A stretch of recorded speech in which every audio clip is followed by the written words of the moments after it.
The idea that you can train to get better at training is something that is obvious to me, but so often not discussed in the world of fitness and strength and conditioning that I don't know how much it bothers me, quite a bit, I think.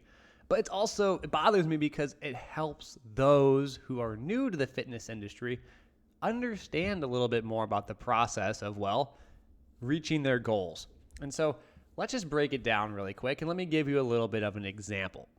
Imagine that one day you live typically in, say, in 75-degree weather, Fahrenheit, and you move to somewhere much colder. Now you move somewhere that's, say, 35 degrees Fahrenheit. Right? Cold. When you get there, you can be like, wow, this is really cold. I'm not used to this. But over time, you adapt to that weather and you get used to the weather, and what was once really cold perceptually isn't that cold anymore. But then you go back to the heat and, it's really hot again. And you have to get used to the heat in the way you previously had to get used to the cold. Your body acclimatizes to, different environments. It's how we can go to altitude and come back down. And for an altitude, we have, adaptation that allow us to have better oxygen carrying capacity in erythropoietin, essentially the EPO. I can't remember the name off the top of my head. Apologize for forgetting it. But EPO essentially is raised so you can have better carrying capacity of oxygen at altitude, because in altitude, you don't get as much oxygen. Yes, the same amount as the atmosphere, but the atmospheric pressure is lower. That's what drives the exchange at the alveoli into the blood. Point is, you can go live in altitude and be just fine, and your body adapts to it. You can go live somewhere cold, and your body is just fine and gets back to it. But if we were one day to go to altitude and one day to go to cold weather and one day to go to hot and bounce back and forth between these three environments, we'd never really adapt to any of them.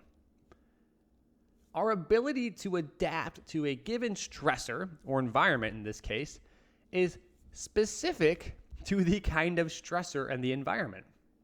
For example, if I go to altitude one day and on Tuesday I go down not in altitude and somewhere cold, and the next day, Wednesday, I go somewhere hot, your body doesn't ever adjust to all three of them. You don't get used to being hot, cold, and in altitude. I guess altitude's not the same environmental stressor, but you get the idea.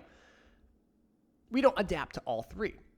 We adapt to one if we're exposed to one long enough. And this same concept is actually the same that applies to, strength and conditioning, fitness, and all the above. If I want to get better at running, I need to build into running. I need to get my body, my muscles, my joints, my bones, my tendons, my ligaments, my cardiopulmonary system used to running. And if I get really good at running, that doesn't make me really good at squatting. In the same way, if I get really good at squatting, I don't really, get really good at running.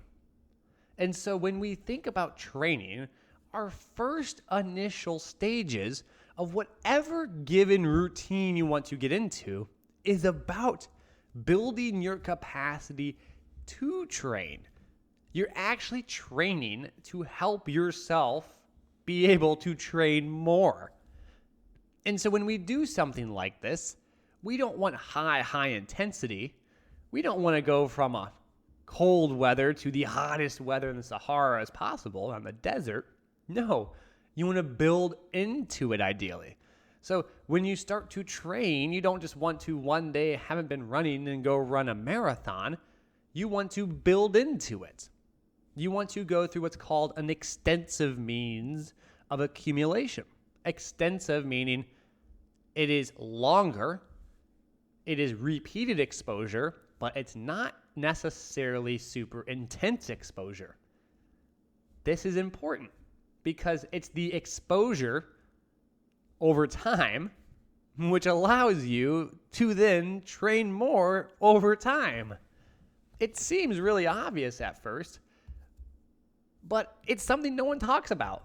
People want to lose weight. It's a New Year's resolution. Let's train really hard. If you don't have the specific capacity to train, in that specific area that you're going to get used to, you want to train in, the intensity is going to get far too high off the bat. Instead, you literally do want to ease into it. And so one of the goals I have when I work with someone is the first month, let's get them used to training so we can train more.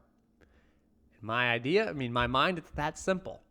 If I want to intensely load them in this means of training, let's gently expose them to that through extensive practices. Extensive, again, meaning maybe some more reps and sets, but the intensity is not very high.